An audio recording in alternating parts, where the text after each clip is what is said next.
Show ಎಲ್ಲಿಗೆ ಹೋಗ್ತಿದ್ದೀವಿ ನಾವು? ಏನಕ್ಕೆ? ಆಟ ಆಡೋದಕ್ಕಾ? ಫೈನಲಿ ಹಾಸನಾಂಬ ಟೆಂಪಲ್ಗೆ ಹೋಗೋಣ ಅಂತ ಅಂದ್ಬಿಟ್ಟು ನಾವು ಮೈಸೂರಿಂದ ಹಾಸನಕ್ಕೆ ಬಂದೇ ಬಿಟ್ವಿ. ಇನ್ನು ಅಪ್ಪ ಅಮ್ಮಂಗೂ ಫೋನ್ ಮಾಡಿ ಹೇಳಿದ್ವಿ, ನೀವು ಬನ್ನಿ ನಮ್ಮ ಜೊತೆ ಅಂತ ಅಂದ್ಬಿಟ್ಟು ಅವರು ರೆಡಿ ಆಗಿದ್ರು. ಅವರೂ ಕರ್ಕೊಂಡು ನಾವು ಹೋಗಿದ್ದು 300 ರೂಪಾಯಿ ತಗೊಂಡು ಹೋಗಿದ್ವಿ. ದೇವ್ರ ದರ್ಶನ ಬೇಗ ಆಗೋಯಿತು. 45 ಮಿನಿಟ್ಸಲ್ಲಿ ಇಲ್ಲೆಲ್ಲ ಖಾಲಿ ಇತ್ತು. ನಾವು ತುಂಬ ರಶ್ ಇರುತ್ತೇನೋ ಅಂತ ಅಂದ್ಕೊಂಡು ಹೋದ್ವಿ. ಬಟ್ ಅಷ್ಟೊಂದೇನು ಜನ ಇರಲಿಲ್ಲ.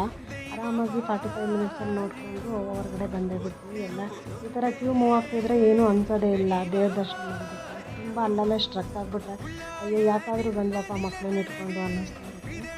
ಈ ಸರಿ ಹಂಗಾಗಿಲ್ಲ, ಹೋಗಿ ಬಂದಿದ್ದೇ ಗೊತ್ತಾಗಲಿಲ್ಲ. ಅಂದರಿಂದ ದೇವ್ರ ದರ್ಶನ ಅಂತೂ ಚೆನ್ನಾಗಾಯಿತು. ಹಾಸನಾಂಬ ತಾಯಿ ಎಲ್ಲರಿಗೂ ಒಳ್ಳೇದು ಮಾಡಲಿ ಅಂತ ಅಂದ್ಕೊಳ್ತೀನಿ ನಾನು. ಕೆಲವೊಂದು ಸರಿ ಏನಾಗುತ್ತೆ ಅಂತ ಅಂದರೆ ನಾವು ಅಂದ್ಕೊಂಡಿದ್ದು ಆಗೋದೇ ಇಲ್ಲ. ಕೆಲವೊಂದು ಸರಿ ನಾವು ಅಂದ್ಕೊಳ್ದಲೇ ಆಗುತ್ತೆ. ಅದಕ್ಕೆ ದೇವರಿದ್ದಾರೆ ಅಂತ ಹೇಳೋದು. ಅದಕ್ಕೆ ಭಗವಂತ ಹೇಳ್ತಾರೆ,